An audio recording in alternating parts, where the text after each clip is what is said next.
Are you an empath? Do you have trouble just simply allowing yourself to be as you are and allowing your highest vision to unfold? In this video, I'm going to be talking about one of the big issues that we all have when it comes to manifestation, which is the art of allowing. I'm going to be talking about how this ties into working with our body, our nutrition, our belief systems, and some other aspects of this, so you can finally release these like inabilities to let the life that you want come to you and create your vision. My name is Adam. Welcome back to my YouTube channel. Please take a second to like and subscribe. Before we get started, I just want to let you know I'm doing free breakthrough calls. There's a link pinned in the description, in the comment section below. These are amazing 30-minute calls where we go over your vision for your life, what you want to create, what's stopping you, what's blocking you, and some steps you can take to get into your power and allow. Okay, so the art of allowing is a very interesting topic. This is something I have extensive experience with, and it's a very tricky concept to fully grasp and navigate, especially in our current self-development obsessed culture and society, because it is very important that we take action toward anything that we want to create. A lot of times when people get into the law of attraction or into healing or into manifestation, they tend to skip the action step. They're like, I'm just sitting on my couch feeling like I have it. Where's my dream job? Where's my mansion? Where's the love of my life? It's like you haven't left your house in like 3 years. You haven't done anything to, make money, to date. These are important aspects of manifestation. However, there are lots of people who are. There's lots of people who are taking all the steps necessary. They're working on themselves. They're building their business. They're out in the dating game doing the best that they can, and things aren't quite landing. Now, when this happens, why? It essentially is because some part of us feels like we are not worthy of having what we want right now. I have spent many, many, many, many years working a lot, working sometimes tirelessly, burning myself out in the direction of things that I wanted to create. And over and over and over again, I'd get right up to like that carrot being dangled in my face where I almost have what I want, and boom, it would get pulled away. Boom, something would happen, everything would dissolve right in front of me. And I've had to go very deep inside myself to find out what this was about. And ultimately, what it is this. You can work forever for something. If you don't feel worthy of it, it won't land.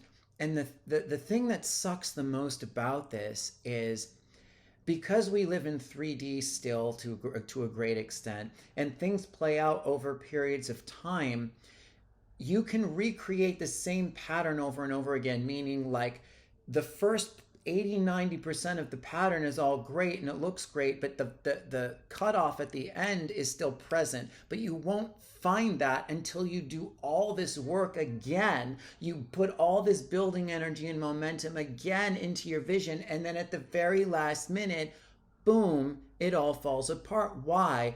Because some part of you isn't allowing it to happen. And when this happens, what happens is we end up pushing harder than we need to. We end up working harder than we need to.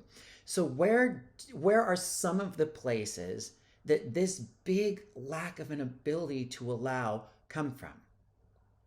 Well, one is the body. So I've talked about somatic healing in many of my videos, and I'll continue to, because it's one of the primary things that has helped me heal. We store all of the trauma that we've experienced in our nervous system. So almost all of the problems we run into in our life or in creating our reality are in our subconscious mind. Now, the subconscious mind is in the body.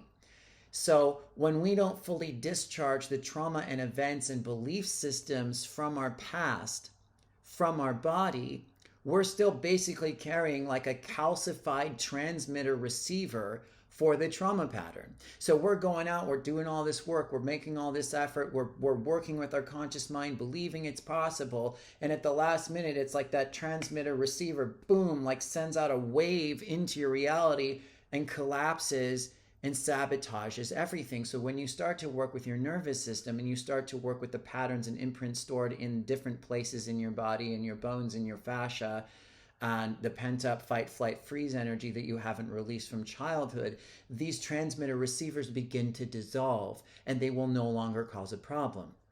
Another part of the body you might want to look at is nutritional, because sometimes one of the things I've found is if my body is not healthy or if it's not strong and vital, I won't be able to manifest the next step because I don't have the vitality to handle it. So nutrition is important. Look at your diet, look at your herbs. Sometimes you need certain supplementations in order to really create the foundation necessary for the success. I will say this though, nutrition is important, but it is very, very, very secondary always to your mental, emotional, and spiritual well-being. Ultimately, if you're not healthy, there's probably a deeper emotional issue going on too, but you do need to also treat the physical. Another place to look is always the belief systems. And we can have all sorts of different belief systems. We can have a belief system that I work my ass off, I do everything right, and at the last minute, everything falls apart. You can combine any element of a story or a concept into a weird belief system and manifest it over and over and over again. So it's very important to start writing out what it is that you believe. What are your thoughts about, like every time you enter into a certain event or scenario, pay attention to what you're thinking, pay attention to what you're feeling, and pay attention to the overall belief underneath the surface. And the belief actually connects to the energy in your body. So you want to work with the nervous system and how the belief ties into it. I've had all sorts of beliefs like, I need to earn everything, and work really hard because if I don't, then I won't appreciate it. Okay, and that's not a bad belief because it is good to earn things because when you earn them, you do appreciate them. But see how that belief can go on top of a deeper wound that signifies a lack of an ability to allow. Like I'll give you an example. Like I grew up and I was a little bit entitled. I had a really good family. There's certainly trauma, but a very loving family. And I tended to get what I wanted to get. And there wasn't a lot of discipline. So when I went into drugs and then got out, I realized how weak I was and I realized how entitled I was. And I had this judgment that I was spoiled.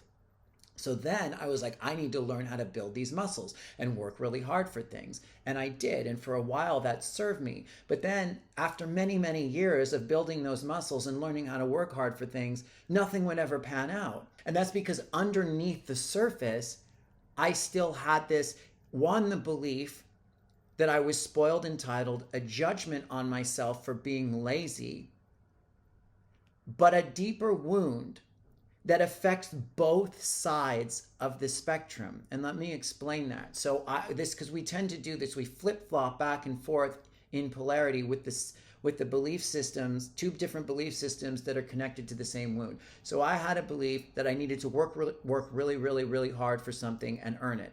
But I also had a belief that I was spoiled and lazy and entitled and ungrateful. Both of those belief systems are tied to a deeper wound of my inability to just simply allow myself to be loved as I was. Because what happens is, like, if we get things too easy and we don't appreciate them, it's because we're too focused on the external for validation.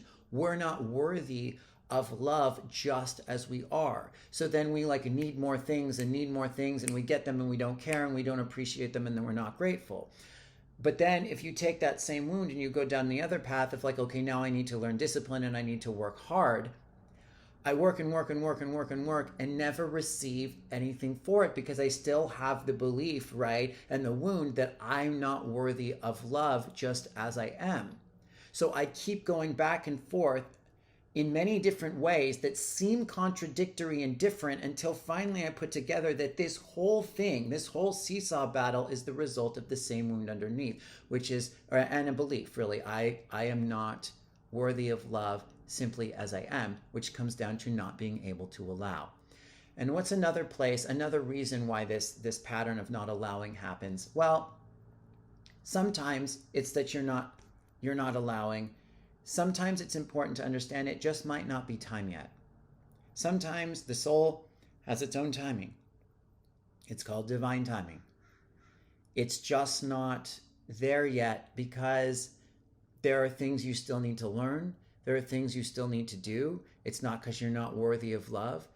Sometimes it's just set up that way that it's going to take you a certain number of years to get to a certain place in order to manifest what it is that you want. And it's simply about patience.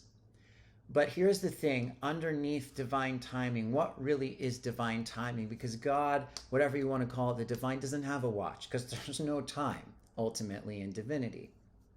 Divine timing, from my understanding, and someone who helped me really like kind of nail this in was Richard Rudd of the Gene Keys. Divine timing has more to do with synchronization. Like divine timing is simply you syncing in the moment on all levels with what it is that you are wanting to create.